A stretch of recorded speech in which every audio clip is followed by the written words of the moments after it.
Okay, so last में हमने following sibling को यूज करके एक टीडी जो उसका भाई था उस तक पहुंच गए थे, और उस भाई के भी बच्चे तक पहुंच गए थे, विच इज इनपुट, है ना।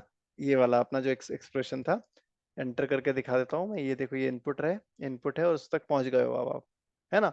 तो इस एक्सप्रेशन को यूज करके आप जब भी ऑटोमेशन में ये जो एक्सप्रेशन है इसको डालोगे ना, तो ये एक्सप्रेशन आपको सिर्फ और सिर्फ ये वाला इनपुट रिटर्न करेगा, और इसी इनपुट एलिमेंट पे आपके एक्शंस परफॉर्म होंगे। ठीक है। नेक्स्ट है अपना फॉलोइंग वाला जो है वो देख लेते हैं अपन। राइट। अब मैं यहाँ क्या करता हूँ, फॉलोइंग सिबलिंग की जगह सिर्फ और सिर्फ फॉलोइंग लिख देता हूँ, और डबल कॉलन मार के यहाँ पे लिख देता हूँ स्टार। अब मारता हूँ एंटर। तो अब आप देखो, ये जो यूजर आईडी, इस एलिमेंट के बाद में जितने भी एलिमेंट प्रेजेंट हैं इस पूरे वेब पेज में, वो सारे एलिमेंट रिटर्न हो गए, विच आर कमिंग टू, मतलब ये काउंट देखोगे तो 98 एलिमेंट्स आपको रिटर्न हो रहे हैं यहाँ पे। ठीक है। तो ये देखो अपन एक एक देखते हैं, ये पहला इसके जस्ट बाद वाला जो टीडी था वो यही था अपना sibling, right, which is this, है ना।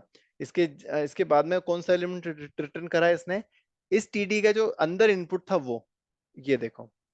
देन आपका लेबल, देन अगला टीआर, उसके अंदर का पहला टीडी, अंदर का दूसरा टीडी, उसके अंदर का इनपुट, उसके अंदर का लेबल देन अगला टीआर, देन टीडी। ये समझ रहे हो, फॉलोइंग फॉलोइंग और फॉलोइंग सिबलिंग में डिफरेंस समझ में आया यहाँ पे। ठीक है। अब अपन अगला देखते हैं, विच इज फॉलोइंग देख लिया था अपन ने, फॉलोइंग सिबलिंग देख लिया था अपन, प्रीसीडिंग और प्रीसीडिंग सिबलिंग देखते हैं। चलो ठीक है। अब मेरे पास मान लीजिए मुझे क्या करना है, ये वाला जो इनपुट है इसमें यूजिंग दिस नेम, यहाँ पे नेम देखो यूनिक अवेलेबल है, तो इस नेम को यूज करके मैं डायरेक्टली इस एलिमेंट तक तो पहुंच जाऊंगा। बट मुझे क्या इसका टाइटल भी चाहिए, क्या इसका लेबल क्या है। I want to go from here to here. तो ये कैसे करेंगे अपन, ये देखते हैं। ठीक है। तो सबसे पहले तो मुझे उस एक्सप्रेशन को यहाँ पे लिखना पड़ेगा, $x, कंट्रोल ए दबा रहा हूँ, कंट्रोल ए नहीं हो रहा वहां पे तो यार, $x, और यहाँ पे लिखा मैंने डबल स्लैश INPUT इनपुट। ठीक है। यहाँ पे मैंने लिखा @name, क्योंकि वो एट्रीब्यूट है तो @ सिंबल देना कंपलसरी है, और यहाँ डाल दिया UID। सॉरी गलत चीज कॉपी हो गई, पेस्ट हो गई, UID। अब मैंने इसको एंटर मारा, तो मुझे वो इनपुट एलिमेंट जो है वो मिल गया डायरेक्टली। ठीक है। अब मुझे क्या करना है, इस इनपुट एलिमेंट से मुझे इस यूजर आईडी तक पहुंचना है। ठीक है। तो क्या करूंगा, सबसे पहले तो मुझे देखो यहाँ पे ये जो टीडी है और इस इनपुट में क्या रिलेशनशिप है, अपन को रिलेशनशिप समझनी पड़ेगी पहले। ये जो इनपुट है इसका जो पेरेंट है वो है टीडी, और उस पेरेंट का जो सिबलिंग है वो है ये टीडी। समझ रहे हो, प्रीसीडिंग सिबलिंग जो है वो टीडी है। ठीक है। तो इसी हिरार्की को अगर मैं यहाँ पे लिखने की कोशिश करूंगा तो मुझे कैसे लिखना पड़ेगा, पहले तो इस इनपुट से मुझे जाना पड़ेगा उसके पेरेंट पे, विच इज टीडी, और फिर उसके बाद में मुझे उसके प्रीसीडिंग सिबलिंग पे जाना पड़ेगा, विच इज प्रीसीडिंग सिबलिंग, जो कि है टीडी। अगर मैं इस एक्सपाथ को अगर मैं लिख दूं, तो मुझे उस मतलब जो टीडी है वहां तक पहुंच जाऊंगा मैं, राइट। रिलेशनशिप के वाइज तो यही समझ में आ रहा है ना अपने को, वहां देखते देख के। तो उसके लिए अगर मैं यहाँ पे एक्सपाथ का एक्सप्रेशन लिखूं, तो कैसे लिखूंगा मैं, स्लैश करके डॉट डॉट लिखूंगा, जो कि मेरा शॉर्टकट है to jump to the parent, immediate parent तक जंप करने के लिए। देन डबल स्लैश लिख के, एक्सिस के पहले आपको डबल स्लैश लिखना कंपलसरी है ना, डबल स्लैश। अब मुझे लिखना पड़ेगा यहाँ पे प्रीसीडिंग, PRECEDING, प्रीसीडिंग सिबलिंग। यहाँ पे डबल कॉलन लिखना कंपलसरी है, यहाँ पे लिखूंगा अब मैं टीडी। अब मैं जैसे ही इस चीज को एंटर मारूंगा, तो you can see that I have navigated to the user ID. देख रहे हो आप? किसी को कोई डाउट है क्या इसमें, कैसे हम उस टीडी तक पहुंचे, है ना। हम क्या करें, मतलब यहाँ तक तो आ गए थे, हम यहाँ से ऊपर गए, मतलब रिवर्स हमने ट्रेवर्सिंग करी है। पहले तो हम पेरेंट तक गए, फिर पेरेंट के पहले वाले सिबलिंग तक गए हैं अपन। ठीक है। अब अगला एग्जांपल देखते हैं, विच इज प्रीसीडिंग। तो अगर ये प्रीसीडिंग मैंने यहाँ पे लगा दिया, तो ये क्या करेगा, मुझे सारे एलिमेंट दे देगा जो कि इस इनपुट के पहले एग्जिस्ट करते हैं। ठीक है। So let's do that. इस इनपुट के पहले मैंने लिखा है यहाँ पे double slash PRECEDING, preceding, double colon और स्टार लिख देता हूँ मैं। क्योंकि मुझे नहीं पता यार कौन कौन से एलिमेंट इसके पहले। अब मारा मैंने एंटर, तो आप देखोगे you can see that we have total 398 elements which exist before our this input। इस input के पहले टोटल 398 एलिमेंट एग्जिस्ट करते हैं। Head, script script script script, देख रहे हो, right. So this is how this preceding works. अगर आपको मान लो प्रीसीडिंग में से आपको इस इनपुट के पहले जो फॉर्म है उस तक जाना है, तो स्टार की जगह फॉर्म लिख दो, FORM, एंटर मारो तो आपको फॉर्म तक दे देगा वो। क्या वो प्रीसीडिंग में फॉर्म नहीं आ रहा क्या? चलो टेबल देखें, टेबल आ जाए तो कभी। ये आ गई टेबल, ठीक है, ये देखो। अब नेक्स्ट जो है इसमें वो है, सारी एक्सेस हो गई है वैसे तो, है ना। अब मैं वापस जाता हूँ, जो कि मैंने आपको बोला था कि यार मेरे को ये मुझे मेरा यूज केस क्या था यहाँ पे अमेजन पे, कि मुझे वो सारे आइटम निकाल के लेके आने हैं जिनका अमाउंट 500 से कम है, और मुझे उनके अमाउंट नहीं चाहिए, मुझे उनका टाइटल चाहिए, which is this women shine TR slipper, ये वाला मुझे जो टाइटल है वो फेच करना था। इसे कैसे करूंगा मैं?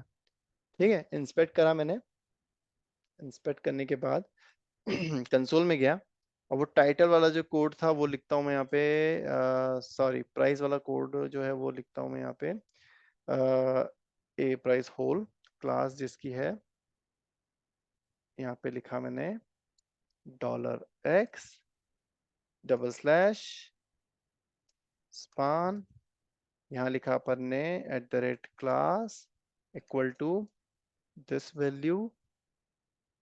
दूसरा प्रेडिकेट इसमें क्या डाला अपन ने, जो प्राइस है which is dot less than कितना, 500, less than equal to 500, enter मारा, वो सारे एलिमेंट मिल गए।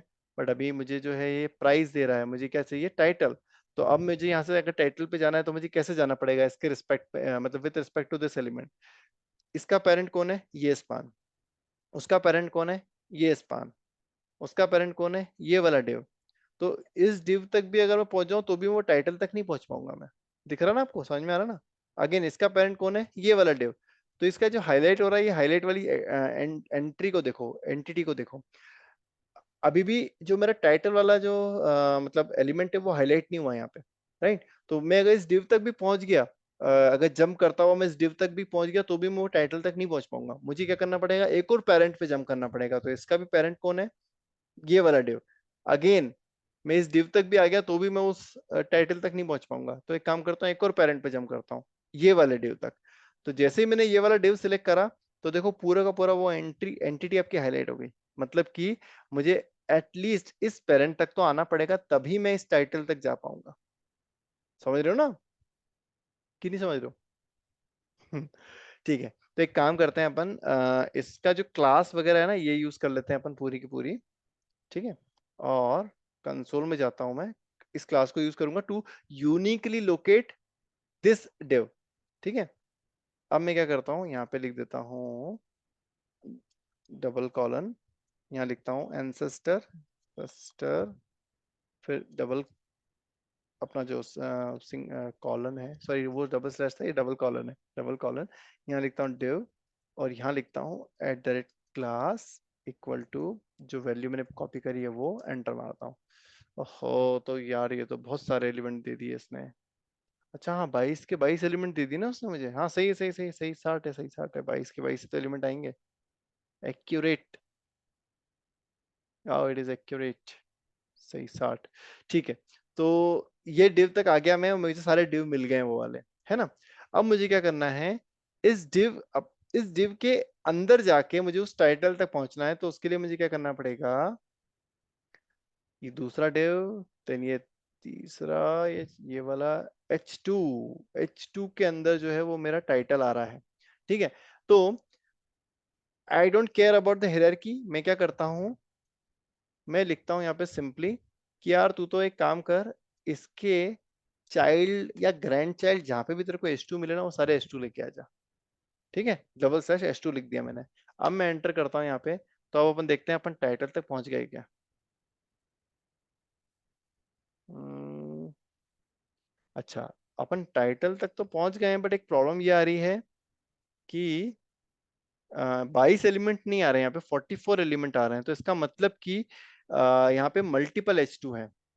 तो जैसा कि आपको ऊपर हाईलाइट होता हुआ दिख रहा होगा कि आपका जो टाइटल है वो तो H2 है ही, इसके अलावा जो ऊपर बाटा लिखा हुआ है ना वो भी अपना H2 है। इसमें से सिर्फ मुझे ये सेकंड वाला जो H2 उसको निकालना है। तो इन दोनों की क्लास में क्या अंतर दिख रहा है? A size mini dot A spacing none, ऊपर ए स्पेसिंग नन नहीं है। और चलो ये वाली जो क्लास है ना, मैं इसको और डाल देता हूँ वहां पे कि भैया ये वाले क्लास वाले सारे एलिमेंट उठा लाओ अब तो।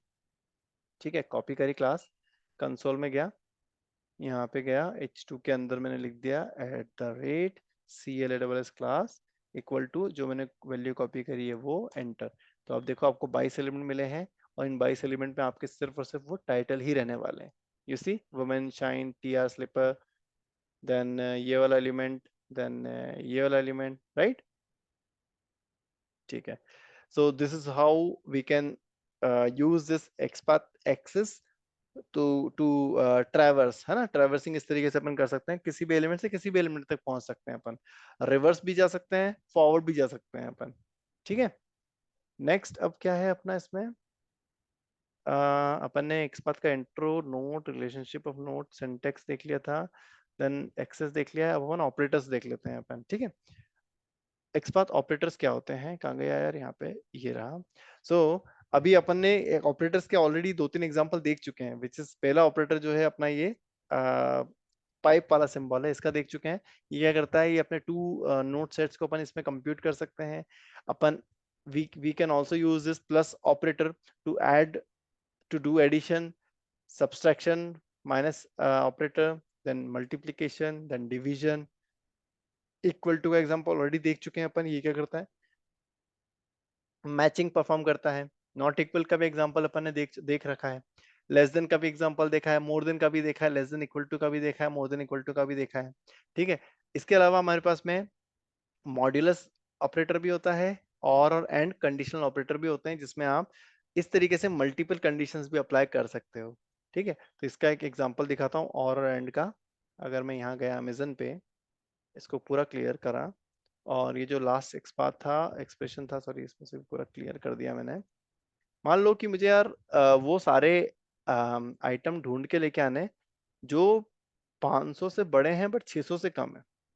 ठीक है, तो dot is greater than equal to 500 and dot is less than equal to 600। मतलब 500 से बड़े हों और 600 से कम हो, वो सारे एलिमेंट लेके आ जाओ। अब आप एंटर करोगे तो here you can see that you are getting only 10 elements. ठीक है, कहाँ है, ये देखो, ये पहला एलिमेंट आपको 500 मिला, दूसरा 500, सॉरी 515, दूसरा भी 515, देन ये 509, देन ये 515, देन उसके बाद ये कौन सा एलिमेंट मिल गया अपने को, और नीचे है क्या, ये देखो 504। Right, so this is how आप एंड और कंडीशंस भी लगा सकते हो with in the predicates itself.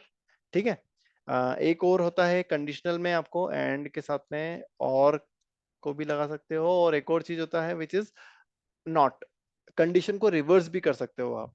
ठीक है, तो उसके लिए क्या करेंगे वो दिखा देता हूं मैं आपको। जैसे मान लो ये अपना एक्सप्रेशन था कि वो सारे एलिमेंट को लेकर आओ जिनकी अमाउंट जो है वो 500 से ज्यादा हो। तो ये देखो आपको टोटल 19 एलिमेंट लेकर आए।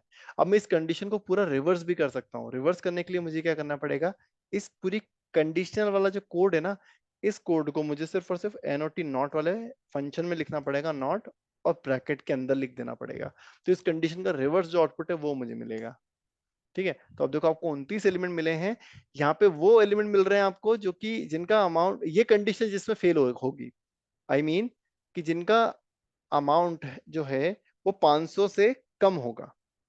तो देखो, ये पहला एलिमेंट मिला, ये देखो 218, ये दूसरा एलिमेंट मिला 432, 434, सॉरी, राइट। सो ये नॉट कंडीशन आप लगा सकते हो। तो ये कवर करता है अपना कंडीशनल स्टेटमेंट्स को भी कवर कर लिया है अपन ने, है ना, एंड और नॉट को भी। ठीक है, देन आ जाता है अपना एक्सपाथ के फंक्शंस। तो अब अपन ये नेक्स्ट सेशन में देखते हैं, ठीक है।